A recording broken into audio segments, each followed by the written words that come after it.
ఈ phone tapping వ్యవహారాన్ని municipal ఎన్నికల్లో ఉపయోగించుకుంటుంది కాంగ్రెస్ పార్టీ, అందుకోసం ఇలా మాట్లాడుతున్నారు అనేది ఒకటి. రెండోది, ఈ రేవంత్ రెడ్డి బినామీ కంపెనీకి 6,000 కోట్ల రూపాయలు ఇచ్చారు, అది దివాలా తీసింది, దానికి ఎలా టెండర్లు ఇచ్చారు అనేది ఒకటి. ఈ 2 పాయింట్లు. ఏమన్నావు? ఫోన్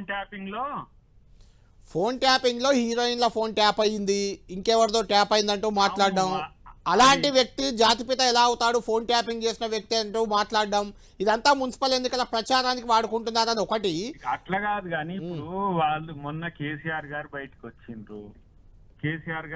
వచ్చినప్పుడు వాళ్ళు ఏం చేస్తున్నారు అంటే దానికి ఒక గ్లోరిఫికేషన్ ఇస్తున్నారు జాతిపిత అని. ఇప్పుడు మీకు బాగా తెలుసు కదా, తెలంగాణ ఉద్యమ కాలంలో మనం జయశంకర్ సార్ను చనిపోయిన టైంలో జాతిపిత చేస్తే బాగుంటది, ఆయన జీవితం అంతా త్యాగమయమైంది, ఎందుకంటే ఆయన పెళ్లి చేసుకోలేదు, తెలంగాణ కొరకు కేసీఆర్ లాంటివన్నీ తెర మీదకి తీసుకొచ్చి ఆయనకి ఇంట్రెస్ట్ ఒక దశలో లేకున్నా ఆయనకి ఇంట్రెస్ట్ కల్పించి ఆయన వెంట ఉండి మరి తెలంగాణ కొరకు జీవితం మొత్తం వెచ్చించినోడు, 10 మంది మీటింగ్ పెట్టిన తెలంగాణ అంటిపోయినోడు. కాబట్టి ఆయన అనాలని అనుకున్నాము, అప్పుడు పేపర్లలో టీవీలలో కూడా వచ్చింది.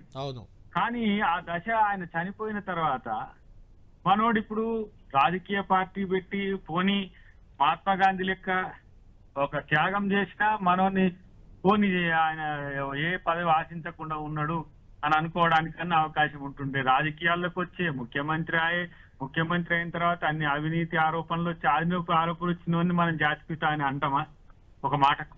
అదే దయాకర్ గారు కరెక్ట్, మీరు చెప్పిన పాయింట్ వ్యాలిడ్. అలాంటి ఆరోపణలు, అలాంటి ఫోన్ ట్యాపింగ్లు అవి ఇచ్చినప్పుడు ఆయన జాతిపిత అనొద్దు అని అనడంలో మీ పార్టీ పరంగా తప్పేం లేదు. అది కాకపోతే ఆయనకు ఒక కులానికి ఆపాదిస్తూ ఆ కులానికే జాతిపిత అయినా ఆ కులం వాళ్ళు మీ పార్టీలో కూడా ఉన్నారు కదా అనేది కృష్ణ గారి ప్రశ్న. ఇప్పుడు చాలా మంది మనమేమో కేసీఆర్ గారిని గౌరవిస్తాం ఒక రకంగా, మీరైనా నేనైనా సమాజమైనా సరే, ఆయన ఏ ఆరోపణలు ఉన్నా కేసీఆర్ తెలంగాణ ఉద్యమాన్ని గౌరవిస్తూ ఉండొచ్చు కాక, కానీ బాపు కూడా అంటారు కొంతమంది, అనొచ్చు, దాన్ని మనం కాదనలేము, ఎందుకంటే వాళ్ళ ఇష్టం కొద్ది అంటారు. కానీ జాతిపిత అనేది ఎస్టాబ్లిష్ చేయడం వల్ల ఎలాంటి